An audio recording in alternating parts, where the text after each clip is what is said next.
ازيكم يا أبطال؟ كتير مننا نفسه يطور نفسه، ينجح، يحس إن حياته ليها معنى، بس مش عارف يبدأ منين. في الحلقة دي هنتكلم عن 40 مفتاح للنجاح وتطوير الذات، خطوات عملية بسيطة لكن تأثيرها عميق في الدنيا والآخرة. قبل ما ندخل في المفاتيح دي واحدة واحدة، حابة أقول لك حاجة مهمة. لو أنت فعلاً مهتم تطور نفسك وتبني شخصية متوازنة وناجحة، ما تنساش دلوقتي حالاً اشترك في القناة وتفعل الجرس، علشان الفيديو ده هيكون بالنسبة لك خارطة طريق لحياتك، وكل الحلقات الجاية هتكمل على نفس الخط. وإحنا هنا مش هنتفلسف ولا هنقول كلام كبير، لأ، هنكلمك كأصحاب قاعدين مع بعض خطوة خطوة، إزاي تعيش نجاح حقيقي يرضي ربنا ويرضي نفسك ويسعد اللي حواليك. المفتاح الأول: التوكل على ربنا. أول خطوة في أي نجاح حقيقي إن قلبك يبقى متعلق بربنا. التوكل مش إنك تقعد مستني الحاجة تيجي لوحدها، التوكل إنك تعمل اللي عليك للآخر وقلبك مطمن إن ربنا مش هيضيع تعبك. اسأل نفسك، أنا وأنا بسعى حاسس إن كل حاجة في إيدي أنا بس، ولا حاسس إن في إيد أقوى بتسندني؟ اللي متوكل على ربنا بجد مهما تعرض لفشل أو تأخير بيكمل، لأنه عارف إنه ورا كل حاجة حكمة. المفتاح الثاني: ترك العجز. في ناس أول ما يقابلوا صعوبة يقولوا أنا كده ما أقدرش، ده اسمه عجز، والعجز ده مش طبع، ده عادة اتعلمتها من كتر الاستسلام. ابدأ غير جملة مقدرش لها حاول، حتى لو طاقتك قليلة، المهم تتحرك. كل خطوة صغيرة ضد الكسل بتبني جواك شخصية قوية ما بتستسلمش. المفتاح الثالث: الشغف بالمعرفة. أي حد ناجح هتلاقي عنده حاجة مشتركة: حب التعلم. مش لازم تكون عالم، لكن لازم تكون واحد بيحب يفهم، يقرأ، يسأل، يتطور. خلي عندك عادة ثابتة إنك تتعلم كل يوم حاجة جديدة، كتاب، دورة، فيديو، سؤال بتسأله لحد فاهم. عقلك لو فضلت تسيبه من غير علم هيتسد، لكن لما تغذيه معرفة هيفتح لك أبواب شغل وفرص وحكم في الحياة ما كنتش تحلم بيها. المفتاح الرابع: التسديد نحو الهدف. التسديد يعني إيه؟ يعني هدف واضح وسهم طالع عليه مباشرة. ناس كتير عايشة من غير هدف، فطبيعي توصل للا حاجة. اقعد مع نفسك واكتب: أنا عايز إيه في ديني، في شغلي، في علاقتي ببيتي، في صحتي. ما تسيبش حياتك ماشية بالعافية. حط هدف وخطط له وراجع نفسك كل فترة: أنا قربت ولا بعدت؟ المفتاح الخامس: التوازن في الحياة. في ناس تهتم بالشغل وتنسى صحتها، ناس تهتم بالعبادة وتنسى أهلها، وناس تهتم بالناس وتنسى نفسها. النجاح الحقيقي توازن. اسأل نفسك: وقتي رايح فين؟ جسمي أخباره إيه؟ قلبي وروحي مطمنين ولا تعبانين؟ محتاج توزع مجهودك بين ربنا ونفسك وأهلك وشغلك، بحيث ولا حاجة تاكل التانية. المفتاح السادس: اكتشاف القدرات. ربنا ما خلقش حد من غير موهبة أو قدرة. في واحد شاطر في الكلام، واحد في الكتابة، واحد في التنظيم، واحد في الإصلاح بين الناس. بس المشكلة إن كتير مننا ما قعدش مع نفسه يكتشف هو شاطر في إيه. افتكر، إيه الحاجات اللي لما تعملها بتحس بالمتعة والناس دايماً بتشكر فيها؟ دي غالباً موهبتك. لما تبني حياتك حوالين قدراتك بتنجح أسرع وبتتعب أقل. المفتاح السابع: الخيال والإبداع. ما تحبسش نفسك في قالب واحد، استخدم خيالك. تخيل حياتك بعد 5 سنين لو طورت نفسك. تخيل مشروعك، أسرتك، شخصيتك. الخيال مش هروب من الواقع، الخيال جسر ما بين النهاردة وبكرة. لما تتخيل الهدف بوضوح، عقلك يبدأ يدور على طرق توصلك له، وتطلع أفكار وإبداعات ما كنتش هتشوفها لو فضلت محشور في روتينك. المفتاح الثامن: استثمار الصحة والفراغ. 2 غالباً ما بنحسش بقيمتهم غير لما يضيعوا: الصحة والوقت. طول ما جسمك قادر تتحرك وعندك وقت فاضي، دي كنوز. بدل ما وقتك يضيع كله على سوشيال ميديا، اسأل نفسك: إزاي أستغل ساعة واحدة بس في اليوم تقربني من هدفي؟ رياضة، قراءة، تطوير مهارة، عبادة. أهم حاجة ما تسيبش صحتك ووقتك يتبخروا من غير فايدة. المفتاح التاسع: العطاء بلا حدود. في سر عجيب: كل ما تدي من قلبك ربنا يوسع عليك. مش شرط فلوس بس، ممكن وقت، ابتسامة، مساعدة، علم. خليك شخص مفيد للي حواليك. لما تبقى مصدر خير، ربنا بيستخدمك لخير أكبر ويفتح لك أبواب بركة في حياتك مش متوقعة. المفتاح العاشر: حب الذات بالمعنى الصحيح. حب الذات مش أنانية. حب الذات الصحي يعني تحترم نفسك، ما تهنهاش، ما تقبلش تعيش أقل من المستوى اللي يليق بيك عند ربنا وعند نفسك. خلي كلامك مع نفسك مش كله جلد ولوم. شجع نفسك، سامحها لما تغلط، وخدها من إيدها للطريق الصح. أنت أقرب واحد لقلبك، فبلاش تكون أعدائه. المفتاح الحادي عشر: غنى النفس. الغنى الحقيقي مش فلوس، الغنى إن قلبك يكون راضي. ممكن واحد معاه كتير بس عمره ما شبع، وواحد بسيط بس قلبه مرتاح. لما تبص للي في إيد الناس طول الوقت، عمرك ما هتحس بالقيمة اللي في إيدك. ركز على نعم ربنا عليك واشكره، هتحس بغنى داخلي يخليك ثابت قدام ضغوط الحياة.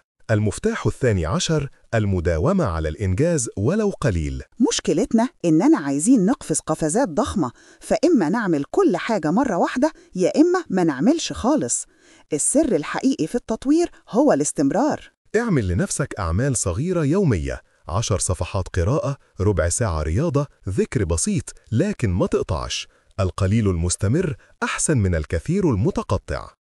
الصبر. ولا هدف كبير بيتحقق من غير صبر. طريق التغيير طويل، وفي لحظات هتحس فيها إن مفيش نتيجة. في اللحظات دي، الصبر مش بس استحمال، الصبر اختيار واعي إنك تكمل حتى لو مفيش حد شايفك ولا حد بيشجعك. انت بتعمل ده لوجه ربنا ولإنك عايز تحترم نفسك. المجاهدة الأنفية. أكتر عدو بيتعبك مش الناس، نفسك اللي بتحب الراحة، التسويف، الشهوة، الكلام الفاضي. مجاهدة النفس يعني كل مرة نفسك تقولك بلاش تقول لها لأ، هنكمل. كل مرة تميل للي يكسرك رجعها للي يبنيك، ومع الوقت النفس بتتربى وبتبقى مطمئنة. المفتاح الخامس عشر: استشعار نعم ربنا. لو قعدت تحسب مش هتلحق. نعمة الصحة، الأهل، الأمان، حتى النفس اللي داخل خارج. لما تتعود تبص للنعم مش للنقص، طاقتك النفسية بكعلة، إحباطك بيقل، وده بيخليك أقدر على السعي والإنجاز. الشكر مش كلمة، الشكر نظرة جديدة للحياة. المفتاح السادس عشر: التواضع بالنجاح. أخطر لحظة على الإنسان مش لحظة فشله، أحياناً لحظة نجاحه.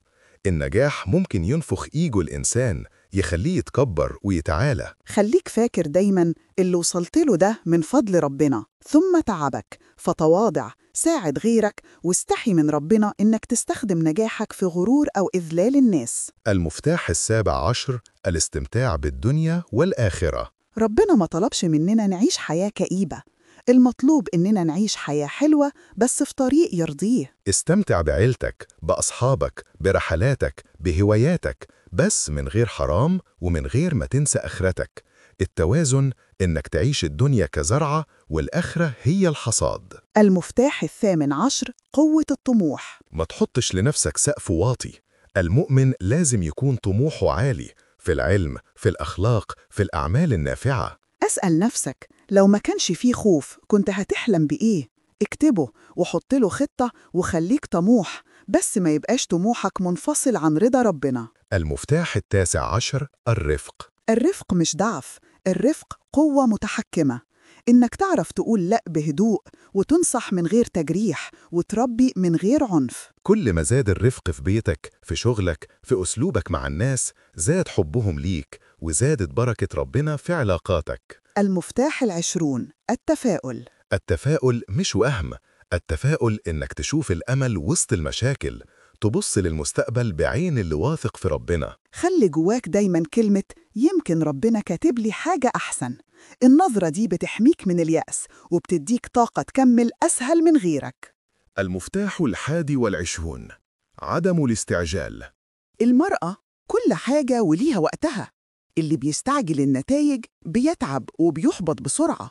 خليك فاهم إن التغيير بيحصل بالتراكم مش بالطفرة، حبة فوق حبة، خطوة ورا خطوة توصل، بس ما تحرقش المراحل. المفتاح الثاني والعشرون: الإحساس بالجمال. الجمال مش بس شكل، الجمال كلمة حلوة، موقف راقي، ترتيب مكانك، نظافة لبسك. لما تهتم إن حياتك تبقى جميلة، بيتك، مكتبك، أسلوبك، اختيار كلماتك، ده بينعكس على نفسيتك ويخلي اللي حواليك يرتاحولك أكتر. المفتاح 23 تجنب الإيحاء السلبي. اوعى تفضل تقول لنفسك أنا فاشل، أنا غبي، أنا دايما حظي وحش. الكلمات دي بتبرمج عقلك إن فعلا ده اللي يحصل. ابدأ غير قاموسك الداخلي. أنا بتعلم، أنا بتطور، أنا هنجح بإذن الله. مش سحر، لكنها طريقة تفكير بتفتح لك باب العمل بدل ما تقفلك جوه دايرة الفشل. المفتاح 24 التخطيط وترتيب الأولويات. الحياة من غير خطة زي سفينة من غير بوصلة، هتلف كتير بس مش لازم توصل. اكتب أولوياتك، إيه الأهم دلوقتي؟ إيه اللي ممكن يستنى؟ بلاش كل حاجة تبقى عاجلة. رتب، خطط، واشتغل على أهم حاجة الأول. المفتاح 25 التصالح مع الذات. التصالح مع النفس يعني تبطل حرب داخلية طول الوقت، تقبل إن عندك عيوب بس تشتغل على إصلاحها مش على جلد نفسك. سامح نفسك على الماضي وخد منه دروس مش قيود. قول أنا غلطت وهتعلم وهكمل. ده مش تبرير، ده وعي. المفتاح 26 ترك التكلف. التكلف إنك تعيش بوش غير وشك أو تحمل نفسك فوق طاقتها علشان ترضي الناس. خليك طبيعي، بسيط، حقيقي. ما تبالغش في المظاهر ولا في الكلام ولا في الوعود.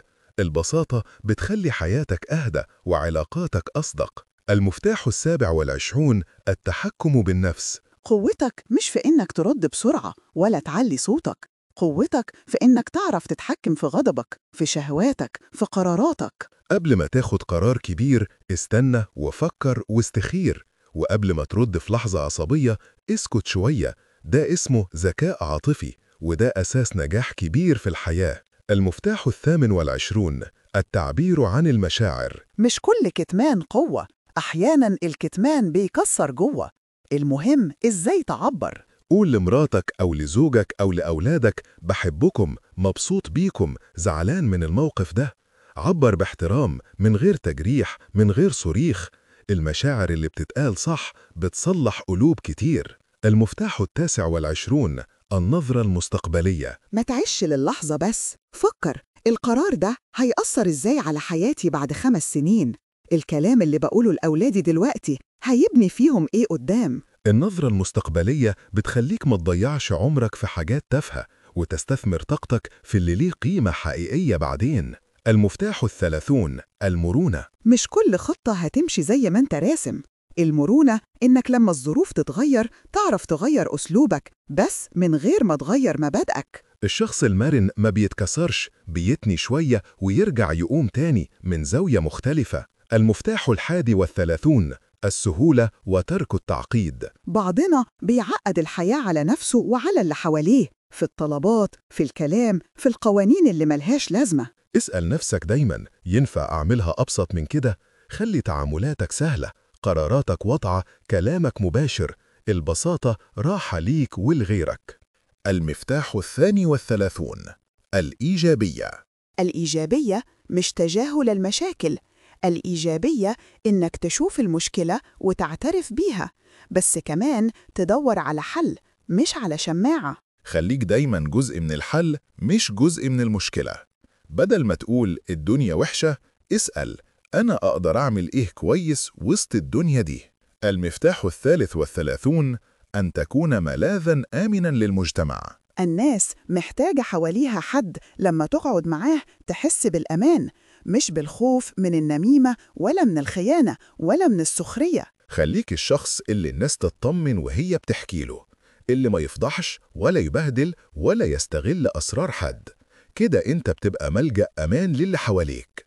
المفتاح 34 الحذر من المخاطر. التوكل ما يمنعش الأخذ بالأسباب، لازم تبقى واعي للمخاطر، صحبة سيئة، تجارة مش واضحة، خطوة متهورة. المفتاح 34 خد بالك من سمعتك، من علاقاتك، من قراراتك المالية. فكر قبل ما تمشي ورا أي حد أو أي عرض مغري. مش كل حاجة ببلاش نعمة. المفتاح 35 عدم تمني الصعاب. المراء مش بطولة إنك تتمنى البلاء علشان تبان قوي، اسأل ربنا دايما العافية، لأن العافية نعمة عظيمة. لو جالك ابتلاء اصبر واحتسب واشتغل على نفسك، لكن ما تتمناش الاختبارات الصعبة. اسأل دايما ربنا يخفف عنك ويختار لك الخير. المفتاح 36 استثمار الفرص. الفرص بتيجي مرة واحدة، لو ما خدتهاش يمكن ما ترجعش. فرصة شغل، فرصة تعلم، فرصة صلح، فرصة طاعة. درب عينك تشوف الفرص مش بس المشاكل، ولما تلاقي فرصة مناسبة لظروفك استخير وخد خطوة. المفتاح 37 البعد عن الشهرة. الشهرة مش دايما نعمة، أحيانا ابتلاء كبير. ناس كتير ضاعت لما تسلط عليهم الضوء. خلي نيتك في أي عمل إنك ترضي ربنا مش ترضي الجمهور. لو جات شهرة من غير ما تطلبها خاف منها وراكب قلبك وحافظ على إخلاصك. المفتاح 38 الاعتماد على الذات. استعن بربنا وبعد كده اشتغل بنفسك، ما تفضلش طول الوقت مستني حد يشيلك أو يقرر بدالك. تعلم تدير حياتك، وقتك، فلوسك، اختياراتك، وحتى لو حد بيساعدك خليك قادر تكمل لوحدك لو الظروف اتغيرت. المفتاح 39 التميز في النجاح. انت مش مطلوب منك بس تنجح، المطلوب انك بتميز في اللي بتعمله. لو بتتعلم كن متفوق، لو بتشتغل كن أمين ومتقن، لو بتربي كن قدوة. ما ترضاش بالمستوى المقبول طول الوقت، حاول تزود دايما درجة، تبقى أحسن شوية، خطوة زيادة عن المتوسط. المفتاح 40 إتقان الخاتمة. كل قصة حلوة بتتفهم من نهايتها، وحياتنا كده برضو. المهم نختم بخير. ختمة أي مشروع، أي علاقة، أي مرحلة، وأهمهم نهاية العمر. خلي نيتك دايما إنك لو خرجت من الدنيا في اللحظة دي تكون على حال يرضي ربنا وعلى طريق نجاح حقيقي مش بس نجاح شكلي. خاتمة الحلقة دعوة للاشتراك. لو وصلت لحد هنا فده معناه إن جواك رغبة حقيقية في التغيير. ال40 مفتاح دول مش كلام يتسمع ويتنسي، دول محتاجين يتطبقوا واحدة واحدة. علشان كده ما تنساش تشترك في القناة وتفعل زر الجرس وتعمل لايك لو الحلقة فادتك، وشاركها مع أي حد تحس إنه محتاج دفعة يطور نفسه. وإحنا بإذن الله هنكمل في حلقات تانية نشرح فيها أمثلة عملية وتطبيقات لكل مبدأ من المبادئ دي، عشان تلاقي نفسك بعد فترة بتبص لحياتك وتقول أنا فعلاً اتغيرت وبقيت نسخة أحسن من نفسي. شوفكم في حلقة جديدة، والسلام عليكم ورحمة الله وبركاته.